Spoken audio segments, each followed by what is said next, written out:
I'm Aaron from PhoneDog.com, and I've got to give them some credit. The CES devices are coming out a lot faster this time around versus CES 2011. We've already seen the Pantech Burst, and now I have the LG Spectrum in my hands right here. This is another 4G LTE device on Verizon, and it pretty closely resembles the LG Nitro HD on AT&T. Just to give you a recap on specs, this thing has a 1.5 gigahertz dual-core processor, a 4.5-inch True HD IPS display, an 8-megapixel camera with 1080p HD video recording, and of course it's packing Android 2.3 with LG's custom interface. Now this comes in at $200, making it a pretty reasonable 4G LTE option on Verizon. Is this a device for you? We'll find out in the full review, but first, some love to Best Buy Mobile for hooking us up with a bunch of phones just like this for use in our One Paw Bandit game. When you go into Best Buy Mobile, you'll walk out working. They'll help you set up your email, your web, your call settings, and more. So when you walk out that door, your phone's on, you're good to go, and you're set up thanks to Best Buy Mobile's Walkout Working program. Let's take a look at this LG Spectrum.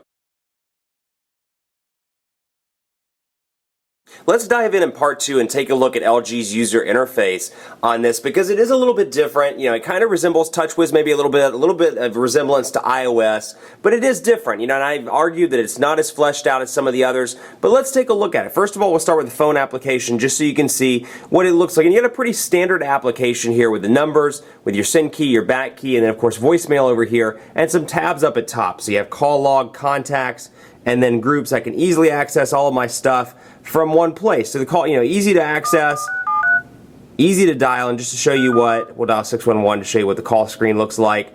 And you can see down here, you got your typical Android stuff, dial pad, speaker, mute, Bluetooth, end, and more. So for those of us, at least those 7 of us out there that still make phone calls, hopefully that's a little bit useful for you in your decision-making process. Also, this thing does have visual voicemail pre-installed, though with Verizon, it's $2.99 per month. So the application's there, just keep in mind you're paying 3 big ones per month to use visual voicemail. And of course you have Gmail pre-installed on this as well, and you can see Spring Break Party Cruise. Of course we love Spring Break Party Cruises.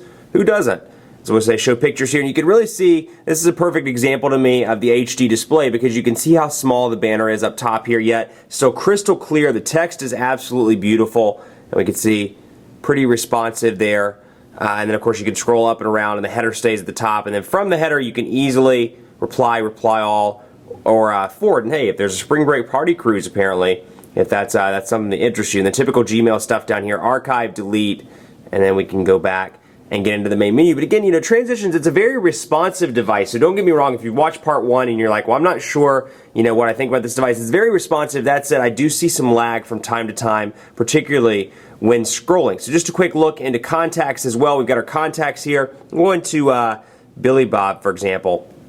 And you can see it doesn't always, like I said, respond, especially when you're scrolling up and down. It kind of has to fully stop before it recognizes your gesture. But here's Billy Bob. It shows that it's an attached contact via Google. Then I have my tabs between history, photo, and info. I can favorite the contact, and then I have my call home button here, along with some shortcuts for messaging, for calling, the group that he's in, and then some notes that apparently I made in another review. So let's take a look at the 8-megapixel camera on this device. You can see 8 megapixels, 1080p HD video recording, and of course a flash as well. So we'll go into the camera application. We'll use the Droid Razr here as a sample for our camera. Now, no physical camera button on this device. You do have the camera button on screen, and you can half press to focus in, and of course a full press, or excuse me, one press and hold to focus in, and then a full press and remove to take the picture. So we'll let it focus in here, and of course it has autofocus, so it can do it itself. So we'll get in on this LGE logo down here and take a picture. So you can see a relatively decent picture, and then we'll go into gallery and do some pinch to zoom action on this bad boy.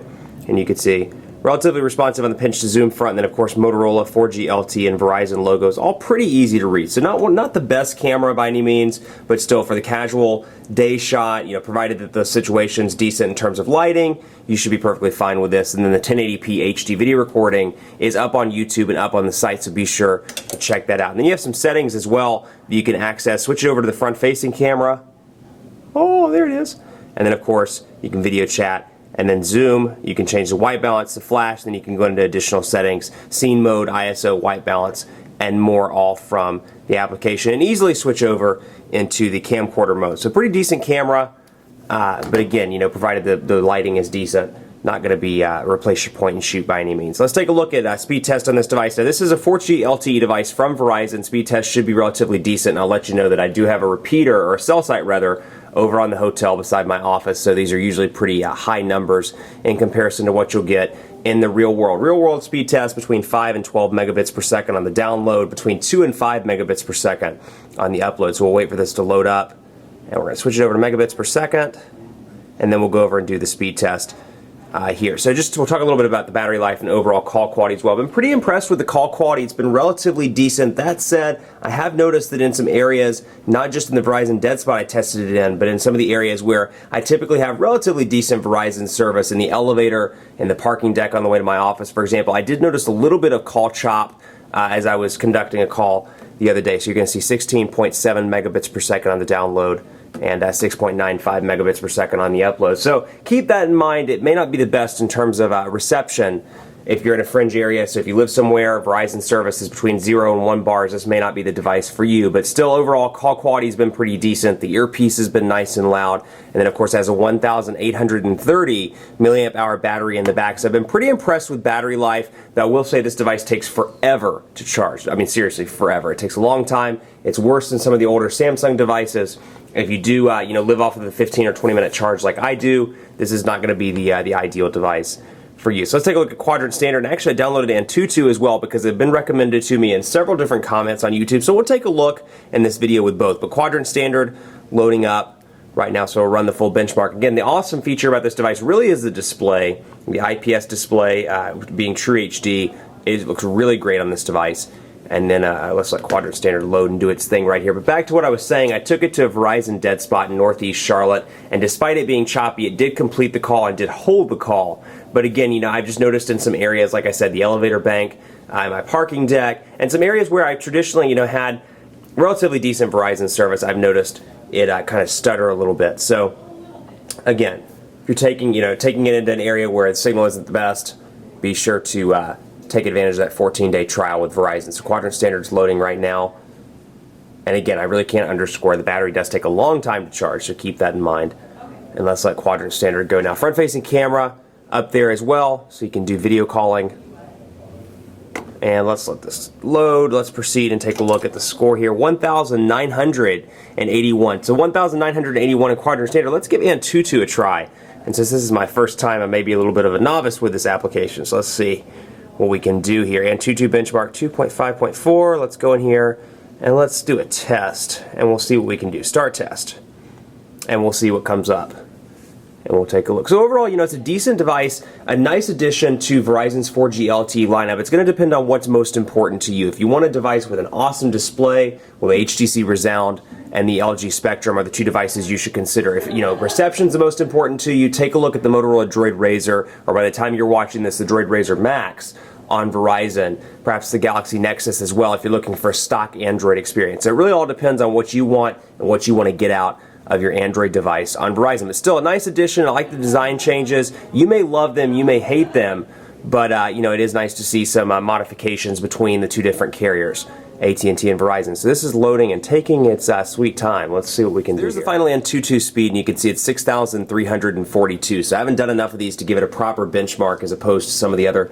high-end Android devices on the market. But still, 6,342 sounds like a respectable number. For those of you that have used it, you'll know more than I will. So the Spectrum's a pretty decent device. Again, for $200, it goes up against the Droid Razr, at least in its revised pricing scheme, and a couple of other devices on Verizon's 4G LTE network. So it's nice to see choice, and to that end, the Spectrum is a decent option with a really nice display. Now that said, I don't care for LG's user interface. I don't think it's fleshed out enough in comparison to TouchWiz, to Sense, to all the other options on the market, Motorola's user interface. So I think, for a little bit more money, you can get a device that maybe you'll like more if that's something that's particularly important to you. For a good display, the Resound and the Spectrum. For decent signal, Motorola Droid Razr, or for best signal, I should say, Motorola Droid Razr Max. For a stock experience, with ice cream sandwich, the Galaxy Nexus. So keep that in mind. Much more coverage to come on PhoneDog.com with all these devices, but particularly the LG Spectrum. Keep it locked on the site, and be sure to like us on Facebook because, hey, we're super cool. We're cool guys. We're always on there, guys and gals, I should say.